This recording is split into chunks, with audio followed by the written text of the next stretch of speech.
Accounting का base समझना है तो सबसे पहले ये जरूरी होता है कि आप अकाउंटिंग प्रिंसिपल के टाइप्स के बारे में जानें। क्या होते हैं अकाउंटिंग प्रिंसिपल के टाइप्स और कितनी तरह के होते हैं? अकाउंटिंग प्रिंसिपल्स टू टाइप्स की होती है। सबसे पहले होती है बेसिक अकाउंटिंग कॉन्सेप्ट्स और दूसरी होती है अकाउंटिंग कन्वेंशंस। कहने का मतलब है कि कोई भी बिजनेस ट्रांजेक्शन्स को रिकॉर्ड करने के लिए जो भी रूल्स होते हैं वो इन टाइप्स के अकॉर्डिंग ही हमें पता लगते हैं। तो hello everyone, welcome back to Ledger Leave. तो स्टार्ट करते हैं अपनी आज की इस वीडियो। तो सबसे पहले हम स्टार्ट करते हैं बेसिक अकाउंटिंग कॉन्सेप्ट्स के साथ। इसी कॉन्सेप्ट को फंडामेंटल कॉन्सेप्ट भी कहा जाता है, यानी कि जो हमारी अकाउंटिंग की नींव होती है। अगर आपने बच्चों ये कॉन्सेप्ट अच्छे से समझ लिया तो आपके लिए अकाउंटिंग करना बहुत ईजी हो जाता है। ठीक है, तो इस बेसिक अकाउंटिंग कॉन्सेप्ट में फर्स्ट फर्स्ट जो आता है वो है बिजनेस एंटिटी कंसेप्ट, यानी कि एक बिजनेस की एंटिटी जो है उसका क्या कॉन्सेप्ट है। एक बिजनेस होता है और एक बिजनेस ओनर होता है, ये दोनों जो होती है सेपरेट एंटिटीज होती हैं। ठीक है, हम ऐसा नहीं है कि अगर एक बिजनेस ओनर है, एक अपने बिजनेस में पैसा लगा रहा है तो वो अपने उसको अलग नहीं मानेगा। मतलब बिजनेस और बिजनेस ओनर की दोनों की सेपरेट एंटिटीज होती है। बिजनेस की एसेट्स और लाइबिलिटीज ओनर से बिल्कुल ही डिफरेंट होती है। ठीक है, इसका सेकंड पॉइंट आता है मनी मेजरमेंट कंसेप्ट, यानी कि कोई भी ट्रांजैक्शन जो मनी में मेजर की जाती है सिर्फ हम उन्हीं ट्रांजैक्शंस को अकाउंटिंग में रिकॉर्ड करेंगे। ये नहीं हो गया किसी की फीलिंग से रिलेटेड, कोई भी तरह की किसी भी तरीके की जो क्या कहते हैं किसी की सैडनेस से रिलेटेड, मतलब कोई ट्रांजैक्शन होगी वो भी हम इसमें लिख देंगे, नहीं, अकाउंटिंग में इन सबको नहीं लिखा जाता। नेक्स्ट है गोइंग कंसर्न कंसेप्ट। अब गोइंग कंसर्न कंसेप्ट नेम से ही क्लियर है कि जो बिजनेस होता है वो चलता ही रहता है। गोइंग कंसर्न है यानी कि एक लॉन्ग पीरियड के लिए उसको हम एज्यूम करते हैं कि वो चलेगा। ठीक है, तो चलिए मूव करते हैं नेक्स्ट स्लाइड पर। अब आते हैं fourth point, accounting period concept. Accounting period concept का मतलब होता है कि हम ये एज्यूम करके चलते हैं कि जो हमारा बिजनेस है, बिजनेस की जो लाइफ है एक स्मॉल पीरियड यानी कि एटलीस्ट 1 ईयर के लिए तो हम अकाउंटिंग करते ही करते हैं। ठीक है, नेक्स्ट पॉइंट आता है कॉस्ट कॉन्सेप्ट। कॉस्ट का मतलब assets are recorded at their original purchase cost not at their current market value, यानी कि किस पे उसको हमने रिकॉर्ड करना है, जो ओरिजिनल परचेज कॉस्ट होती है हम हमेशा अपनी जो एसेट्स होती है उसको उसी पे ही हम रिकॉर्ड करते हैं।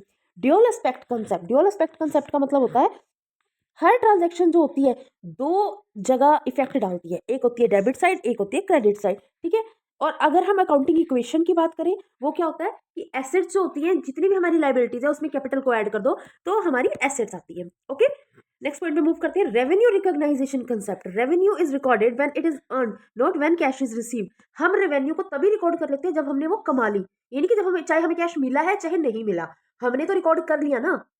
चाहे कोई हमसे उधार में माल लेके जा रहा है बट हमने अपने पास अकाउंटिंग में रेवेन्यू को उस चीज को तभी रिकॉर्ड किया है जब हमने उसको कमाया है। ठीक है, अब लास्ट पॉइंट आता है matching concept. Expenses should be matched with the revenue of the same accounting period to calculate correct profit. एक पीरियड की इनकम और एक्सपेंस दोनों को मैच करने के बाद ही प्रॉफिट को कैलकुलेट किया जाता है। ठीक है, तो चलिए ये तो थी हमारी सारी की सारी बेसिक अकाउंटिंग कॉन्सेप्ट्स। अब हम मूव करते हैं कन्वेंशंस की तरफ। अब अगर हम बात करें अकाउंटिंग कन्वेंशंस की तो ये वो होती हैं जो अकाउंटिंग को प्रैक्टिकल बनाती है। कहने का मतलब है जो टाइम के साथ साथ डेवलप हुई है। ठीक है, इसमें फर्स्ट आती है कन्वेंशन ऑफ कंसिस्टेंसी। कंसिस्टेंसी का मतलब क्या है, रेगुलर, यानी कि हर साल हम जो अकाउंटिंग बना रहे हैं वो सेम होनी चाहिए, हम सेम अकाउंटिंग मेथड को फॉलो करें। ठीक है, कन्वेंशन ऑफ फुल डिस्क्लोजर।